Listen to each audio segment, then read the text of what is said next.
সামান্য জিনিস নিয়ে যদি শিল্পীদের বাদ দেওয়া হয় তাহলে এফডিসি চলবে কেমনে? আমরা ঘরে বসে থাকতে থাকতে অসুস্থ হয়ে যাচ্ছি। আমার এই ফিল্ম ক্যারিয়ার 52 বছর ধরে আমি এখানে আছি। এই 52 বছরে তো আমি এরকম কিছু দেখিনি। হঠাৎ করে এই কয়েক বছরে এগুলো হচ্ছে কেন? আমার অনুরোধ থাকবে, শুধু সমিতি নিয়ে চিল্লাচিল্লি করবেন না। সমিতি কারো একার না, এফডিসি কারো একার না। 2015 সাল থেকে এই পর্যন্ত স্টিল নাও ঘরে বসা আছি। আমাদেরকে আমরা ভেবেছিলাম যে এই শিল্পী সমিতি আসলে 2 বছরে আমরা হয়তো শিল্পীরা ছবি পাবো, কাজ পাবো, আবার আমাদের এফডিসিতে আসা যাওয়া হবে, আমরা ভালো থাকতে পারবো। আমরা ঘরে বসে থাকতে থাকতে অসুস্থ হয়ে যাচ্ছি, কারণ আমরা তো অসুস্থ হতে চাই না, এরা আমাদেরকে অসুস্থ বানিয়ে দিচ্ছে। আমরা সুস্থ শিল্পী, আমরা সুস্থভাবে কাজ করতে চাই, তো আমাদের কাজ দেওয়া হোক। তাদের যদি কোনো বাসনা থাকে তারা করুক, সেটা আমাদের আফসোস নেই। কিন্তু আমার কথা হলো যে এই ইন্ডাস্ট্রিতে যখন বসেছে, এখানে এটার এক বসার নাম শিল্পী সমিতিতে বসার একটাই কারণ, এখানে বসলে সমস্ত শিল্পীদের নিয়ে কাজ করতে হবে। আর এই শিল্পী সমিতি শুধু তাদের জন্য না, সমস্ত শিল্পীদের জন্য, কলা কৌশলীদের জন্য এই সমিতি। অনেকেই বলে যে শিল্পী সমিতি আরেকটা কথা বলি যে এফডিসিতে আমরা এত বছর কাজ করেছি, অনেকেই ছিলেন, অনেক এই সমিতি চালিয়েছেন, তখন কিন্তু এরকম ছিল না। এখন কথায় কথায় ছবিতে নিবে কি, এখন কথায় কথায় শিল্পীদেরকে বাদ দেওয়া হয়। যে শিল্পীদেরকে যদি বাদই দেওয়া হয়, বারে বারে কোনো একটা সামান্য জিনিস নিয়ে যদি শিল্পীদের বাদ দেওয়া হয় তাহলে এফডিসি চলবে কেমনে? তারা তাহলে কেন বসেছে? কিসের জন্য বসেছে? বাদ দেওয়ার জন্য বসেছে? শিল্পী সমিতিতে বসেছে কি শিল্পীদের বাদ দেওয়ার জন্য? শিল্পীদের যদি বাদই দিয়ে দেয় তাহলে ছবি বানাবে কে, ছবি করবে কে?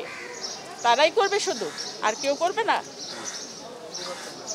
আচ্ছা, মানে অনেকেই বলে যে এই সমিতি নির্বাচন ঘিরে মানে টাকা পয়সা দেওয়ার যে অভিযোগ, এবং কালকেও একটা অভিযোগ আমরা মানে পড়েছি নির্বাচন কমিশনের কাছে। এটা আমি তো স্বয়ং এখানে সবসময় আসি না, এটা যেটা আপনারা হয়তো শুনেছেন অবশ্যই সেটা সত্য না হলে মিথ্যা তো হয় না। সব কথা তো আর মিথ্যা হয় না, কিছু তো সত্য আছে। সব জিনিস তো আর মিথ্যে হয় না, মিথ্যে হলে তো হয়ে এই কথাটা আপনি আমাকে জিজ্ঞেস করতেন, তাই না? কিছুটা সত্য বলেই বলেছে, যারা বলেছে তারা বলেছে, ঠিক বলেছে। Thank you. হ্যাঁ, না অবশ্যই ভালো বিষয়, এটা ভালো কিছু দেখার কিছু বিষয় না। অবশ্যই আমি ভালোভাবে দেখব না, কারণ আমি একজন শিল্পী হিসেবে কষ্ট করে পয়সা রোজগার করি, কাজ করি, রোদে কাদায় ভিজে বৃষ্টিতে ভিজে কাজ করে খাই। আমরা তো এইভাবে চাই না। শিল্পীরা হবে নম্র ভদ্র, শিল্পীরা ফুলের মতো। শিল্পীদের সঙ্গে এরকম হবে কেন? আগে তো কখনো হয়নি এত বছর। তার মানে এই কক্ষটার মধ্যে, শিল্পী সমিতি রুমের মধ্যে এমন কিছু আছে যার জন্য এটা নিয়ে এত হাড্ডাহাড্ডি হচ্ছে, এত কিছু হচ্ছে। আমার কথা হলো, যে আসুক তাদের কাছে অনুরোধ থাকবে, আপনারা আসুন, আপনাদের যদি কোনো ইচ্ছা থাকে আপনারা পূরণ করুন, সেটা আমাদের কোনো আফসোস নেই। কিন্তু শিল্পীদেরকে কাজ দেন, শিল্পীদেরকে নিয়ে কাজ দেন। শিল্পীরা কাজ চায়, কাজ করতে চায়। এফডিসিকে বাঁচিয়ে রাখার পথ খুঁজুন, যেন আমাদের এফডিসি আবার আগের পর্যায়ে আসে। হলে যেন ছবি মুক্তি পায়, ভালো ভালো ছবি বানায়, প্রযোজক ডিরেক্টররা যেন ছবি বানায়, ভালো ভালো ছবি মুক্তি দেয়। দর্শকরা হুমড়ি খাবে। আমাদের সঙ্গে কথা হয় দর্শকদের, তারা হুমড়ি খেয়ে হলে যাবে, তারা বাংলা ছবি দেখার জন্য পাগল এখনও। আমার অনুরোধ থাকবে, শুধু সমিতি নিয়ে চিল্লাচিল্লি করবেন না। সমিতি কারো একার না, এফডিসি কারো একার না। এটা আমাদের জাতির জনক বঙ্গবন্ধু শেখ মুজিবুর রহমান, ওনার হাতে গড়া।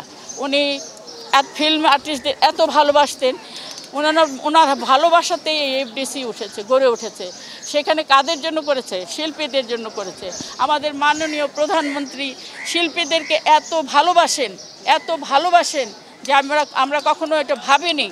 সে যে কোনো শিল্পী, কলা কৌশলী, যে কোনো মাধ্যম, যে কোনো লোক হোক, সবাইকে বুকে টেনে নেন। কোনো দুঃখ কষ্ট তার কানে গেলে তাদেরকে 2 হাত বাড়িয়ে তাদেরকে সাহায্য করেন। এটা কি আমাদের জন্য কম পাওয়া?